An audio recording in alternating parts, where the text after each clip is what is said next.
عارف الفرق بين البراند اللي بمليون دولار والبراند اللي فاتح تحت بيتكم؟ الفرق مش في الفلوس، الفرق ان في حد قرر انه يعمل براند وحد تاني قرر انه يسترخص ويجيب لوجو من عند اي حد بتاع مطبعه ب 50 جنيه. والنهارده بقى هنتكلم عن قذاره البراندنج واللي بيتعمل كمان اي كلام. ازاي حركه استرخاص في الاول ممكن تلبسك في الحيط مدى الحياه، يكون شكلك بيئه قدام المنافسين مهما حتى صرفت على الديكور وحتى جبت موظفين على اعلى مستوى. جهز بقى قهوتك وتعالى بقى نتكلم النهارده عن البراندات اللي تحت السلم. انت عارف ايه اكبر كارثه في البراندنج؟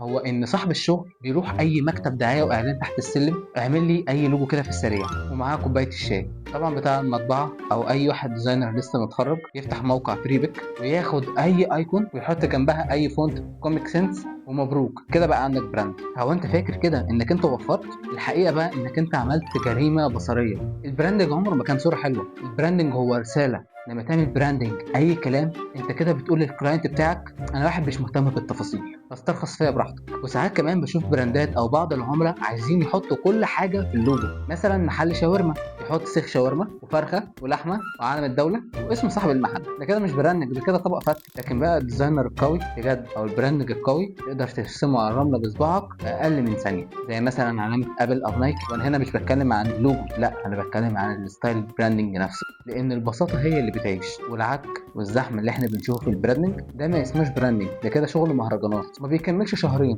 وشكرا. لكن بقى اكتر جمله بتستفزني من العملاء، بس انا اكرم مشاكل، لكن اكتر جمله بتستفزني من العملاء مش بتستفزني انا بس، كمان بتستفز زمايلي الديزاينرز. انا هبدا باي حاجه دلوقتي لكن لما البيزنس يكبر هعمل بقى براند بجد. يا حبيبي البراندنج هو اساسا بيخليك تكبر، لكن لما تبدا اي كلام العميل اللي معاه فلوس بجد عمره ما هيدخل لك، لانه بيدور على الستايل اللي بيدور على الشكل. لكن بقى هيجي لك الكلاينت اللي بيدور على الرخص، لا سنه ده اللي هو بجنيه ونص ده ولا بيفاصل في نص جنيه. لكن هتلاقي دايما نفسك محبوس في فئه الغلابه ومش هتعرف تطلع منها ولا هتطلع منها. غير البراندنج بعدين هتخسر كل العملاء اللي هيفيدك بالشكل القديم. لكن لو عايز تعمل براندنج يعيش ابعد عن تشغيل الدماغ والفهلوه، لان البراندنج ما فيهوش تشغيل دماغ ابدا. البراندنج مش انك تلون المحل، البراندنج هو انت بتخلق كاركتر للبيزنس بتاعك. لكن لو استرخصت في شكلك ما تزعلش بقى لما يجيلك الكلاينت اللي فاصل معاك في نص جنيه.